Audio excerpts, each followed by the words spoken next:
가톨릭 평화방송에서 사순 특집으로 마련하는 소리로 만나는 신앙체험 수기. 오늘 만나볼 이야기는요. 제8회 신앙체험 수기에서 가작을 수상한 어머니의 일기라는 작품이고요. 서울대교구 중계동 성당 신혜숙 안나자매 이야기입니다.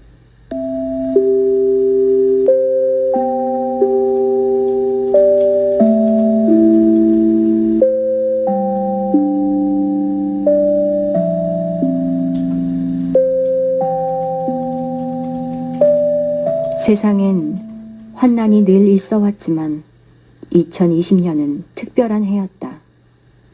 코로나19는 인간 생명에 대한 위협은 물론 경제 위기라는 쌍날칼로 세계인의 불안을 가중시켰다. 어두운 서사는 아직도 끝자락이 보이질 않는다. 모두가 불확실성의 나날을 살아가는 중이다. 맞벌이하는 아들 부부를 위해 내 집과 아들네를 오가며 손녀를 돌봐주던 나는 코로나로 며느리가 휴직을 하자 전에 없던 시간 여유가 주어졌다. 그 덕에 나는 친정어머니가 50년 넘게 써온 일기를 읽을 수 있었다. 어머니는 1962년 1월 1일부터 2015년까지 일기를 썼는데 평소엔 당신 일기를 절대 보지 못하게 해서 무슨 내용이 담겨 있는지 알 수 없었다. 그러던 중 어머니의 건강이 악화되고 가족들이 어머니를 돌볼 수 없게 되자 결국 요양원으로 모시게 되었다. 그제야 나는 일기를 볼 수 있었다. 학력이라야 국문을 깨우친 정도인 어머니지만 일기엔 당시에 처절했던 심경과 생활상이 매우 섬세하고도 상세하게 기록돼 있었기에 시작부터 눈물샘을 건드렸다. 내가 이 글을 쓰는 건 당시 우리 가족이 처했던 상황과 오늘날 어려운 이웃들의 삶이 겹쳐 보이기 때문이다. 1960년대 무렵 명동에서 전화상회를 하던 우리 아버지는 많은 빚을 지고 어느 날 말도 없이 종적을 감춰버렸다. 그것도 어떤 여인과 함께. 가족의 충격과 아픔은 단순한 생활고 그 이상이었다. 삼남매를 거느린 30 중반의 젊은 어머니는 허구한 날 빚쟁이들에게 시달렸고 당장 먹을 식량조차 없는 생활을 헤쳐나가야 했다. 자연히 짜증과 역정을 자주 내셨고 나는 그런 어머니를 좋아하지 않았다. 모진 욕설을 쏟아낼 때의 어머니를 볼 때면 저러고도 천주교 신자라고 할 수 있나 싶은 생각이 들었다. 일기의 첫 페이지는 설날 장면이다. 막내인 남동생이 떡국을 먹지 못해 질질 눈물을 짜는 모습이 그려져 있다. 이웃집 개도 떡국을 먹는데 우린 왜 떡국이 없느냐며 막무가내로 조르는 것이다. 이렇듯 어두운 전경과 함께 이어지는 일기는 지옥 같은 생활고의 연속이다. 그러던 어느 날 어머니는 암울한 현실에 백기를 들며 자식들과 동반 자살을 계획한다. 극약을 사들고 와서 당신 세 자녀에게 이렇게 말을 한다. 우리 함께 이 약을 먹고 죽자고. 그러자 동생은 엄마와 죽겠다고 하는데 나는 울면서 이런 말로 제동을 걸었다고 한다. 엄마, 자살은 천주님께 죄가 되는 거예요.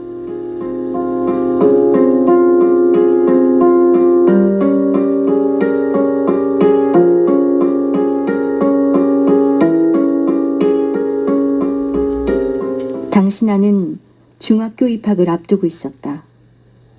그 시절엔 중고등학교도 입학시험을 치러야 했는데 우리 남매는 공부를 잘해서 나도 언니가 다니던 명문 이 여중에 응시했고 거뜬히 합격해서 입학식을 기다리던 참이었다.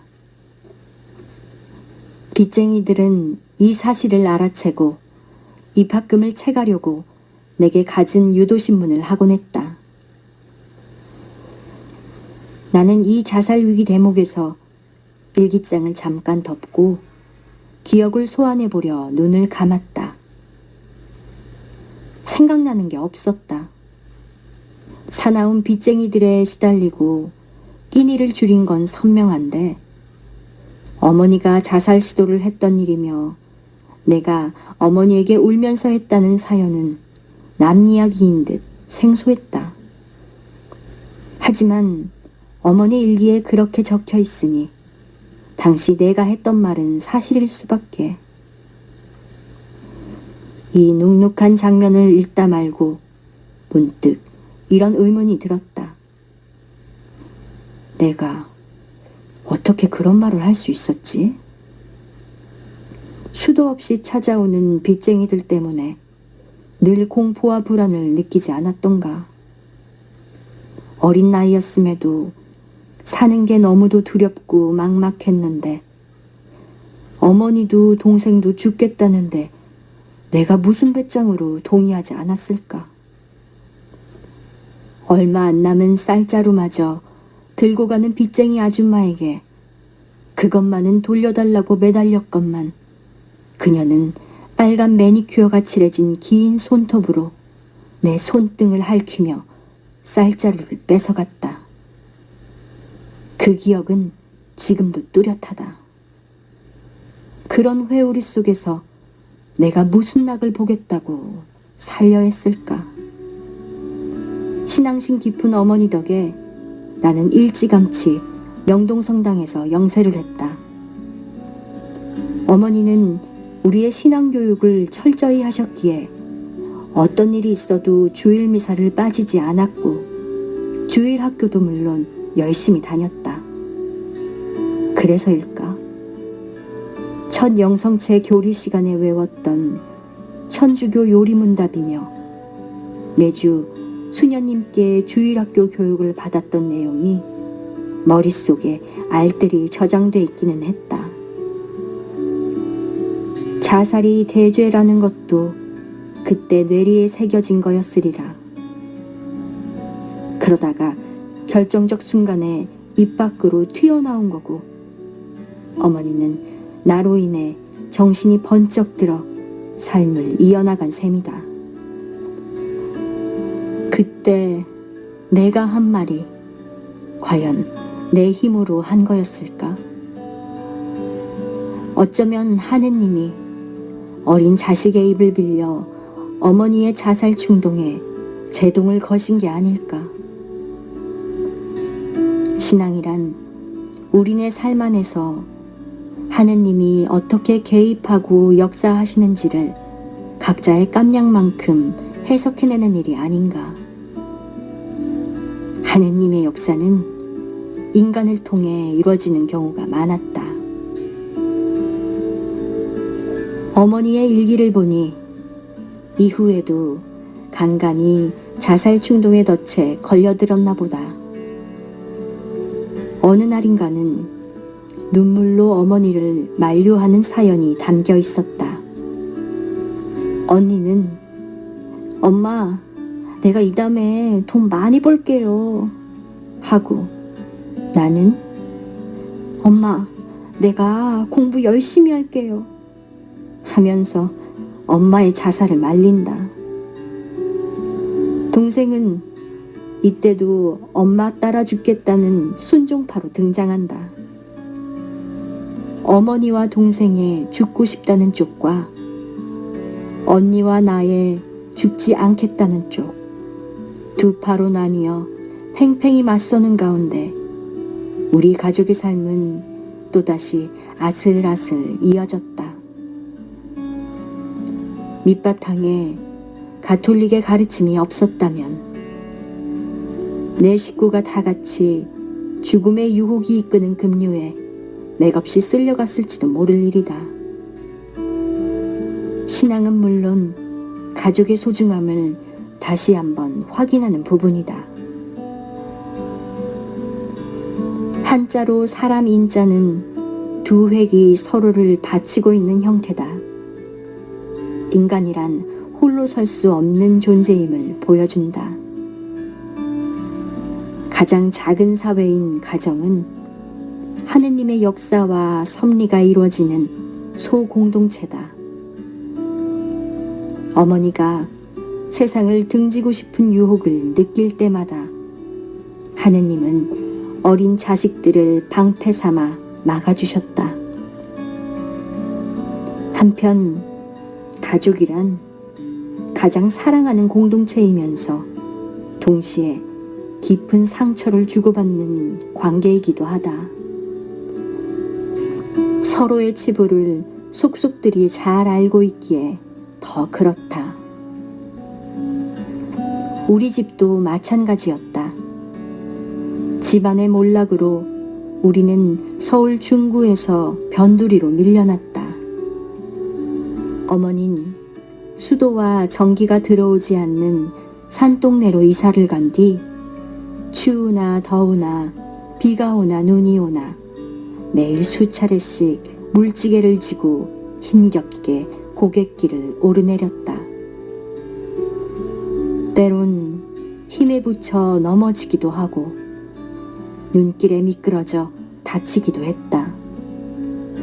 그게 어찌나 고생스러웠는지. 동네엔 군데군데 주인 모를 무덤이 있었는데 어머니 일기엔 무덤 속에 누운 사람을 한없이 부러워하는 내용도 있다. 어머니의 물지개는 커다란 바위덩이를 매일같이 산 정상으로 올려놔야 하는 시지프스의 바위였다. 빈 쌀독을 들여다보며 이중살림하느라 가뭄에 콩나듯 집에 오는 남편을 기다리며 마음에 맺힌 우라를 당신 자식들에게 쏟아내곤 했다. 한창 예민할 사춘기를 지나던 나는 그런 어머니에게 반항적이었다. 가난도 지긋지긋하고 자주 신경질을 부리는 어머니도 보기 싫었다. 아버지에겐 아마도 신경을 끄지 않았나 싶다. 가끔씩만 찾아오는 분이라 마주칠 기회가 적어 상대적으로 갈등이 덜했을 터니 허구한 날 부딪히는 대상은 어머니일 수밖에. 그러던 어느 날 나는 큰 사고를 치고 말았다.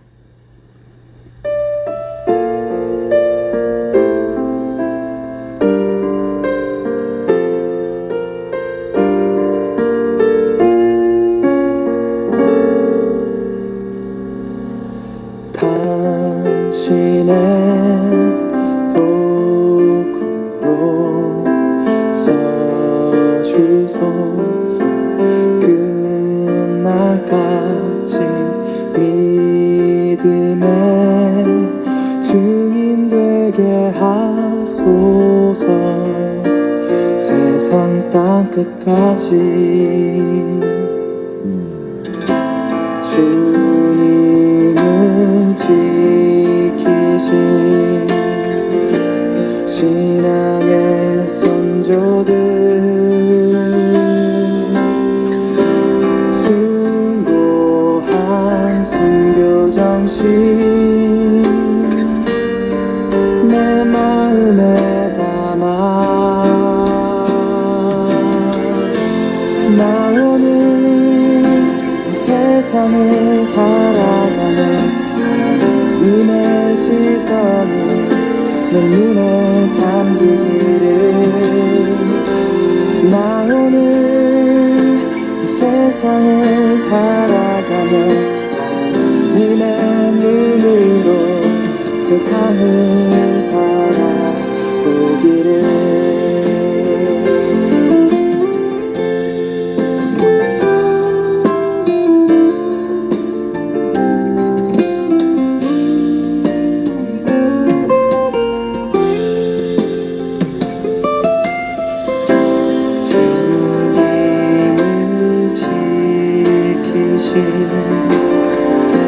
신앙의 선조들 숭고한 순교 정신 내 마음에 담아 나 오늘 이 세상을 살아가며 하느님의 시선이 내 눈에 담기기를 나 오늘 이 세상을 살아가며 하느님의 눈으로 세상을 바라보기를 나 오늘 이 세상을 살아가며 하느님의 시선이 내 눈에 담기기를 나 오늘 이 세상을 살아가며 하느님의 눈으로 세상을 바라보기를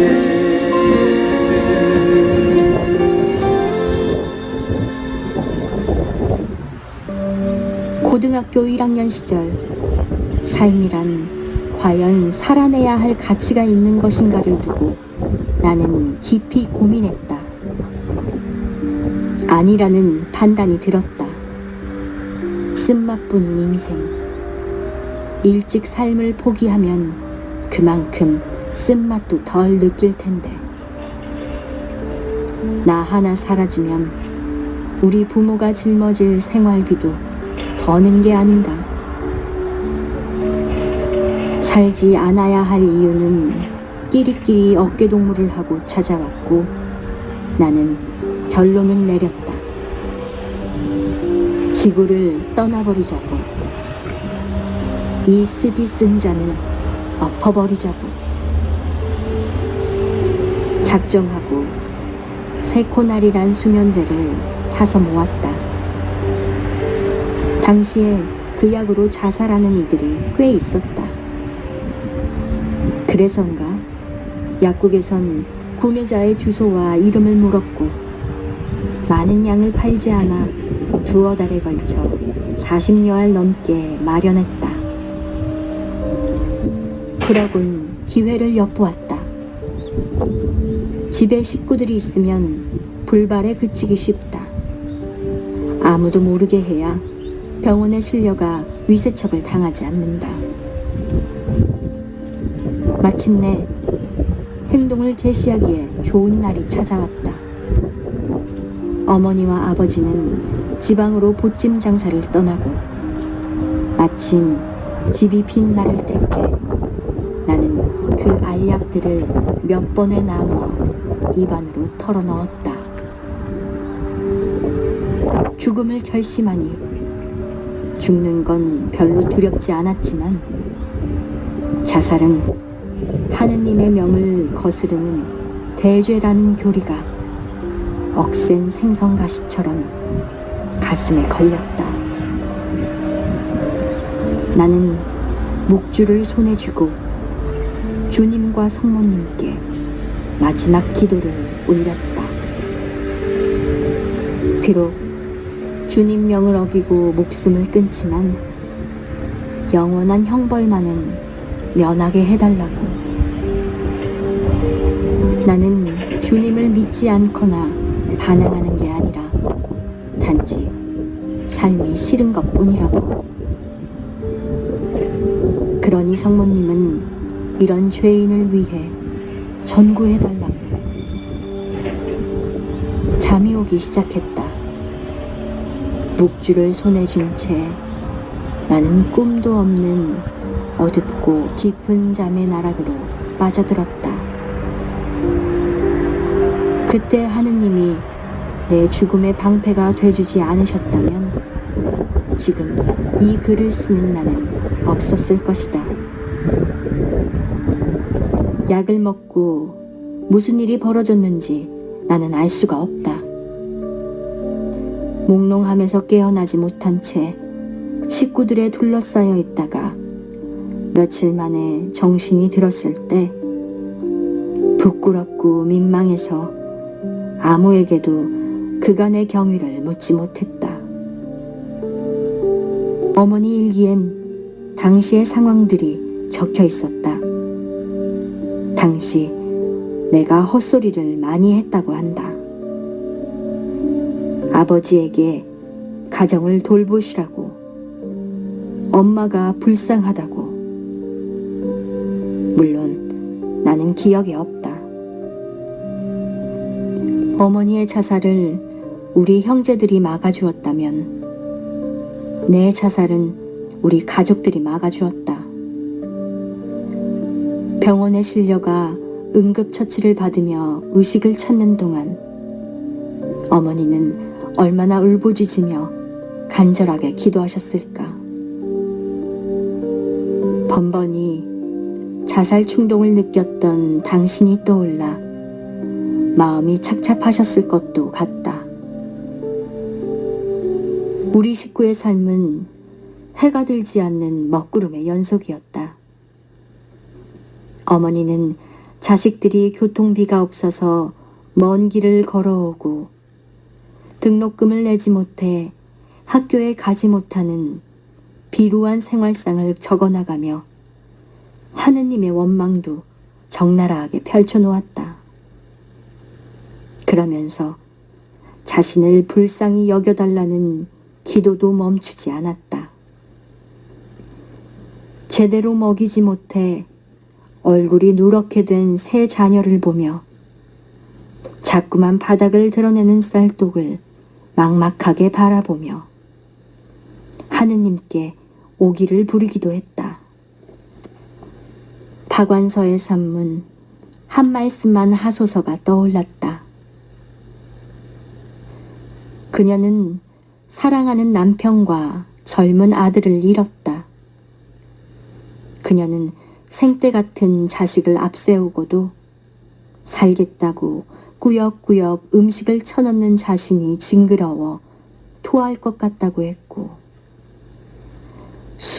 수억 개의 기억의 가닥 중 아들을 기억하는 가닥을 찾아내어 끊어버리는 수술이 가능하면 좋겠다고 했고, 사랑 자체라는 하느님이 그것밖에 안 되는 분이라면 차라리 없는 게 낫다고 울부짖었다. 포악이 맹렬하게 치밀면 신은 죽이고 죽여도 골백 번 고쳐 죽여도 아직 죽일 여지가 남아있다고. 나의 사리를 위해서도 당신은 있어야 된다고 저주했다. 신의 가장 참을 수 없음은 그 대답 없음이라고. 한 번도 모습을 드러내지 않고도 인간으로 하여금 자신을 있는 것처럼 느끼고 부르고 매달리게 하는 그 이상하고도 음흉한 힘이라고 말이다. 사람들이 각자 느끼는 삶의 통렬한 고통은 비록 내용은 서로 달라도 인간을 광란으로 몰아 자아분열을 일으키며 오장을 끊는 듯 괴롭힌다는 점에서 비슷하다. 나의 어머니도 주님과 자문자답을 하며 1967년 9월 22일 일기의 제목을 죄인에게 말하소서라고 달아놓았다. 읍소인 듯 으름장인 듯한 그날의 일기에서 어머닌 신을 향해 사납게 포효했다. 당신이 그런다고 내가 당신을 버릴 줄 아느냐고. 어디 당신이 이기는지 내가 이기는지 두고 보자고. 작가 박완서가 자식의 죽음이라는 참척의 아픔 속에서 수없이 쳐 죽이고 싶은 하느님이 있었던 게 오히려 하느님을 만나는 과정이 되었듯이 내 어머니 또한 덤벼들 수 있는 하느님과 더불어 내밀한 심정을 가감없이 토해낼 일기가 있었기에 질식과도 같은 삶을 지탱할 수 있었을 것이다. 어느 날인가는 주일 미사를 드리며 이런 기도를 했다던 기록이 있었다. 빚독촉 때문에 살기가 힘드니 이런 죄인을 더 이상 살려두지 마시고 데려가 주십시오. 그렇지 않으면 내가 당신을 버릴 것입니다. 헌데 그러면서 성모상을 바라보니 성모님은 그럴 수 없다고 얼굴을 좌우로 흔들어 보였다. 이 삶을 어찌하면 좋을까? 하루에도 몇 번이고 넘실거리는 한강을 바라본다. 그러다 어느 날 어머니는 성당의 십자고상을 바라보던 중 신비한 체험을 하게 된다. 그것이 정말로 주님이 보여주신 환시였는지 아니면 지친 심경에서 헛것을 본 것인지는 알 수가 없다. 아무려나 그날 어머니는 가시관을 쓴 주님이 십자가에 매달려 피 흘리는 모습을 분명히 보았다고 적었다. 그 환시는 어머니로 하여금 하느님이 분명히 계시다는 걸 확인시켜 준 것 같았다. 하늘엔 밤이고 낮이고 수많은 별들이 떠 있지만 낮엔 태양의 위력에 묻혀 별빛이 보이지 않듯이 어머니도 십자고상 환시를 바라보며 당신의 고통이 잠시 사라지는 체험을 한 것이다. 주님을 믿는다는 신앙인들도 실은 주님을 믿지 못할 때가 많다. 하느님은 계신 듯도 하고 안 계신 듯도 해서 우리 대다수는 신앙과 불신 사이에서 양다리를 걸치며 살아간다. 한때 나의 어머니는 수없는 원망을 쏟아놓으면서도 그분의 실체만은 부정한 적이 없었다. 영 신비하고 신기하다. 어쩌면 그게 어머니의 힘이었으리라. 어머니의 요지부동한 믿음은 그분께서 은총으로 주셨기에 가능했던 게 아닐까 싶다. 어머니는 숱한 고난을 겪으면서도 주님이 입혀주신 갑옷 같은 신앙의 옷 덕분에 숱한 자살의 충동에도 살아남았다. 때로는 자식들을 통해, 때로는 환상 같은 체험을 통해서 말이다. 아버지는 여전히 당신의 기분만을 위해 살아가며 가족들을 돌보지 않았다. 하느님은 안중에도 없었다. 그런 아버지를 위해 어머니는 평생 기도했지만 기도한 만큼 공허함도 들었다. 성당 구역 봉사를 통해 레지오 활동을 통해 많은 이들을 하느님 품으로 오게 했으면서도 정작 남편 하나 구하지 못하는 자신이 한심하고 먹통이 된 하느님이 답답하기도 했다. 58이라는 비교적 이른 나이에 간암으로 돌아가신 아버지는 죽음을 목전에 둔 병상에서 하느님을 받아들였는데 놀라울 만큼 영성의 성장을 보여서 가족들을 감동시켰다. 하느님을 알게 해준 어머니에게 고마움을 드러냈으며 당신은 위대한 여자라는 찬사를 아끼지 않았다. 진통제도 듣지 않는 간암 말기, 단말마저 고통이 찾아들 때면 십자가상 예수님 성화를 가슴에 품고 신음소리를 삼키려 노력했다. 아프면 소리를 지르라고 해도 주님은 아무 죄 없이 우리를 위해 돌아가셨는데 하며 고통을 삼키다가 임종을 맞았다. 어머니는 그 변화가 기적 같고 꿈만 같다고 했다. 하느님을 완강히 거부하던 아버지였다. 그러나 벼랑 끝에서 하느님은 아버지의 소경눈을 열어주시어 영원한 죽음을 면하게 해주셨다.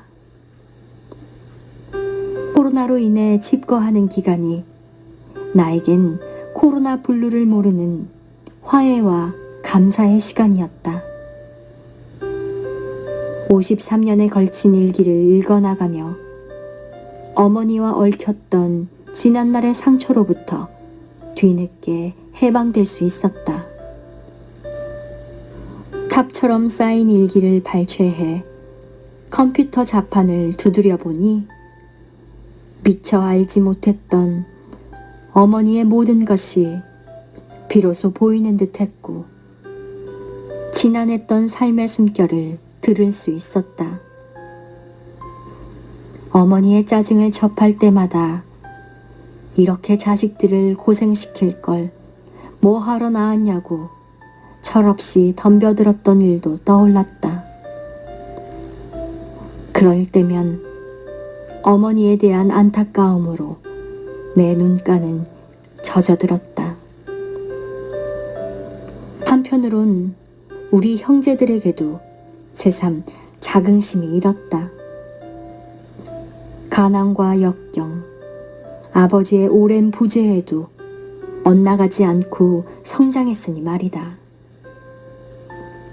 부실한 끼니를 이어가면서도 무탈하게 자라준 게 가슴이 저릿했다. 등잔을 켤 석유마저 떨어졌던 어느 밤에 우리 삼남매가 도란도란 얘기를 나누더라는 대목을 읽을 땐 울컥했다. 불빛 없는 어둠 속에서 우리의 눈동자가 서로를 향해 반짝였을 것을 상상하니 목이 메었다. 서글퍼서가 아니었다. 아무리 남루하고 고달픈 삶일지언정 사막의 샘 같은 감미와 위로가 깃들 수 있다는 걸 발견한 데서 오는 감회의 눈물이었다. 마지막엔 좋은 기억을 남겨주신 아버지에게도 감사한 마음이 들었다. 만약 아버지가 하느님을 모르고 돌아가셨다면 고통 앞에서 의연한 모습을 보여주지 않았다면 아버지에 대한 우리 가족의 원망이 아물지 않았을 거다. 10여 년쯤 전이었다. 어느 날 어머니에게 갔더니 방바닥에 그간 써온 일기장을 펼쳐놓고 꼼짝을 않으셨다. 어머니는 얼마 후에야 나를 알아보며 일기장 뒤에 도 마리아 너 참 애썼다 라고 적을 참이라고 했다. 돌이키면 몸서리가 처지면서도 한편 그 혹독한 세월을 이겨낸 자신이 뿌듯하게 여겨지는 모양이었다.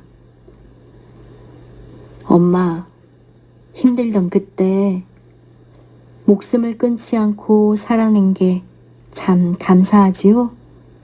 하고 묻고 싶었으나 말을 삼켰다. 대신에 중얼거렸다. 저도 숱한 고생을 하며 살아왔지만 그럼에도 그때 제 목숨을 살려주신 주님께 깊이 감사하고 있어요. 태양 아래 새로울 게 없다는 코헬렛의 말씀처럼 이 세상의 희노애락은 배경만 다를 뿐 본질은 유사하게 반복된다. 세상의 고통은 비슷한 주제로 변주되고 삶의 신선함은 오늘날의 약자들에게도 그대로 이어진다. 코로나로 더욱 어려워진 요즘 얼마나 많은 가정이 힘들어하고 또 얼마나 많은 사람이 세상을 등지려는 유혹에 빠질 것인가. 내 어머니가 무수히 생을 포기하고 싶었듯 나 역시도 비슷한 시절을 거쳐왔기에 이웃들의 고통이 눈에 보이는 듯하다. 하지만 보다 절망적인 건 신의 부재일 테다. 구원자를 마주하지 못한 채 시련에 허덕이다 보면 화살을 자신이나 사회로 겨누게 마련이다. 불특정 다수의 휘청거리는 사람들을 떠올리며 나는 오늘도 우리 모두에게 용기와 지혜를 주실 것을 주님께 청한다. 인류와 생명체는 온갖 질곡 속에서도 끈질기게 목숨을 이어왔다. 숱한 이들이 경험했듯 살아내면 사라지는 게 인생 아닌가. 마침내는 하느님 섭리에 대한 감사함과 더불어 역경을 이겨낸 스스로가 대견해질 것이다. 주님을 찬미하는 기도가 장엄한 교향곡처럼 영혼을 채울 것이다. 내 어머니가 그러했듯이 그 뒤안길을 따라 한 걸음 한 걸음 내딛는 내가 그러했듯이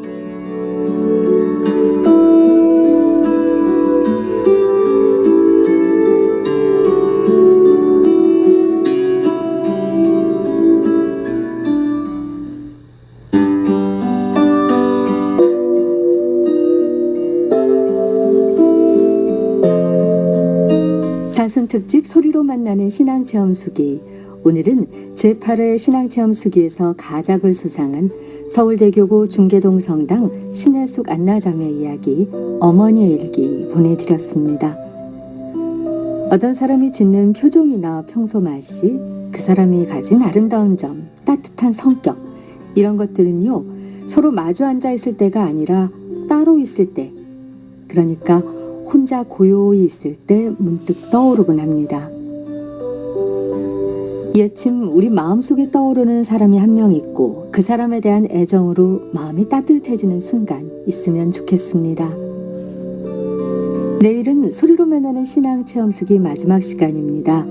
역시 가작을 수상한 청하여라 너희에게 주실 것이다. 인천교구 부평 사동성당 유수지 디냐 자매 이야기 함께 하겠습니다. 각색 정신우, 목소리 홍여준, 김나라, 제작 지승신 크레센시아였습니다. 함께 해주셔서 고맙습니다.